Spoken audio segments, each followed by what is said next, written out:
Good morning, people. It's people of America. I think it's Veterans Day.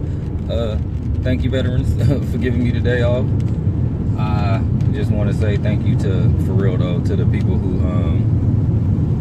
to all the people who went and fought for the country and all that other stuff. Even though I don't feel that the military is no place for black people. You know, I gotta say that because it's really not, in my humble opinion. But if you did go fight, big ups to you, because you went with the right thing in mind, hopefully with your heart in the right place, and didn't understand that you was just fighting for American imperialism, or you did and just don't care. But anyway, that's not the purpose of this.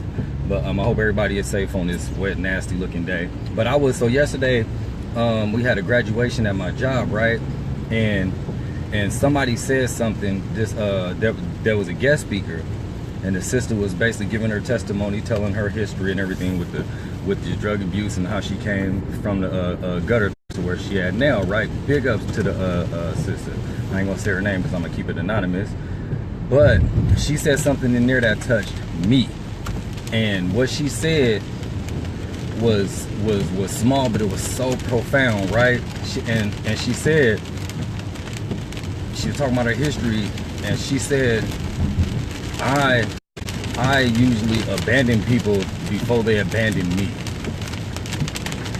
That was her words. I think it was verbatim like that. I usually abandon people before they abandon me. And when she said that, because she was talking about like her history, like how her mom wasn't there, dad wasn't there, you know what I mean? Everybody would just basically use her, abuse her, sex abuse, and all this other stuff. I hope y'all can hear me with this rain. But but when she said that, I was like, whoa, because it like reminded me of a lot of like how I didn't got down. Like a lot of y'all, you know, don't know my story of like growing up in group homes and foster homes, and no parents was there, not raised by none of my parents or none of my family or nothing. But like, you know, moving from school to school, state to state type, just like county to county, you're just always moving over. And that whole abandoning people before they abandon me is completely, you know, part of my story as well, right? And then I think about it, I know it's a part of a lot of our stories, a lot of us black folks, a lot of us people. But you know, I always talk about black folks. But a lot of our people, right? They do have abandonment issues, right? And because of whatever reason, mom wasn't there, or mom was working too much, so mom's friends and dad's friends was touching on them, or uncle and auntie was touching on them, or cousin was touching on them, and didn't nobody help them, and when they was in need, wasn't nobody there for them. So a lot of us, oh, hold up. I told y'all in the education committee, if y'all ever come on and I'm on here, you with the business. Hang on. Invite. You better not be playing, Aaron. You bet. See, you gonna sit up there, yeah, your ass. But anyway, anyway, maybe you ain't on your camera, so I'm gonna give you a pass. But a lot of us do have abandonment issues, right? So let's just fast forward it to how it affects us in our relationships did. And I was like something happened with like a friend, and it was like a huge insecurity came within me from like nowhere type, right? And it's funny because this happened the day right after, I think last night, shit. And I was like, why am I feeling this way? And like, you couldn't tell me that like my whole spirit wasn't rocked. Like, something ain't right. And I know something ain't right. Ain't nobody gonna tell me nothing ain't right, right? And it was that whole of the closer, dig this, the closer I get, personally, I'm talking about personally, and I'm talking about me, the closer I get to somebody, the more of that fear of abandonment comes in. The closer I get to you, the more I start loving you, the more I start feeling like we building something. That whole trauma history of, wait a minute, everybody who I love is gonna disappear. If I love somebody, they gonna hurt me. Therefore, I gotta say, fuck you, and I gotta go. I gotta create some shit, I gotta just do you wrong before you do me wrong. And I'm just being honest. I'm just talking about me, and y'all can say amen if you feel it. But I know me personally, that has been my history, particularly dealing with like intimate relationships. I can say mostly when it comes to women, because dudes, it's like whatever, I ain't really got no feelings for you anyway. But I just noticed that, and then that takes me to insecurity. So then I was thinking about like most men don't even like to say that they sensitive. I said like I'm sensitive as hell when people be like, you ain't got no feelings, but I'm being serious, like I'm actually sensitive as hell. I just don't be like to show that stuff, right? But I was thinking of the word insecurity, and what came to me was the word in itself, insecure, right? Similar to self-esteem, right? It's inward. It's people calling me all up on the phone. It's security within myself. Insecure. It's not out secure, for real.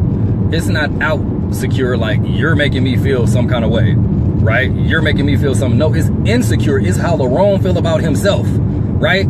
Insecurity. That's why it's called insecurity, because it's me. You could be doing something, but if I'm okay with me, it ain't gonna bother me, or I could just express it like that shit ain't cool and keep it pushing, right?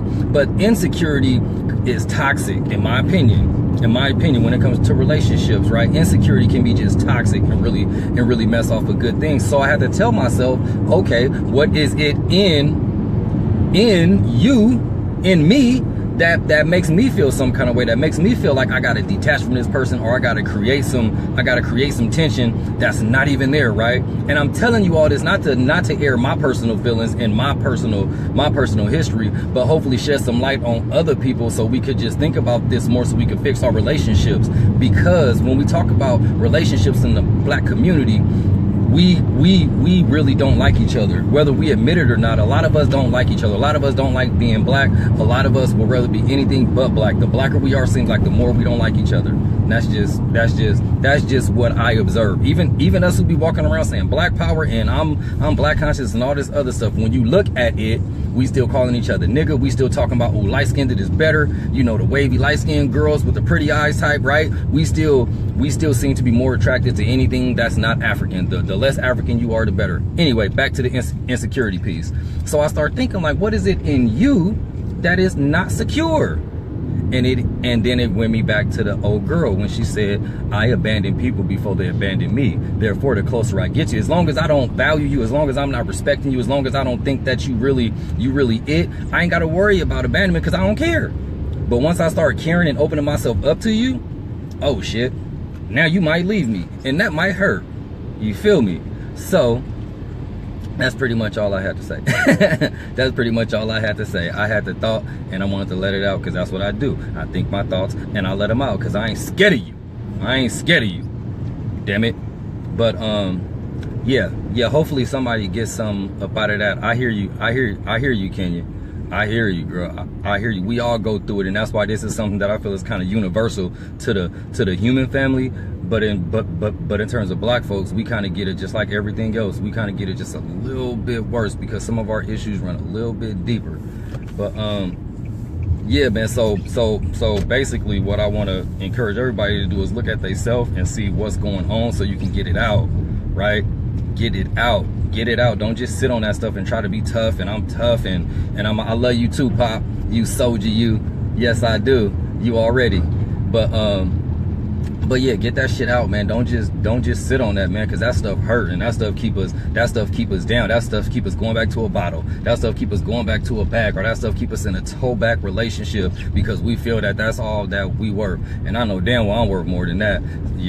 Listen, but yeah, man, just love on each other. Just love on each other, man, and be open with each other. Let's have these conversations. We get together and we'll talk about white folks. We'll talk about what we need to do, but we don't really talk about our personal issues, our issues within our souls. That's the stuff that's gonna heal us and help us help each other, for real, for real. In my humble opinion, this is me. I'm signing out as usual. I love everybody. I just love my people first and a little bit more. In a minute.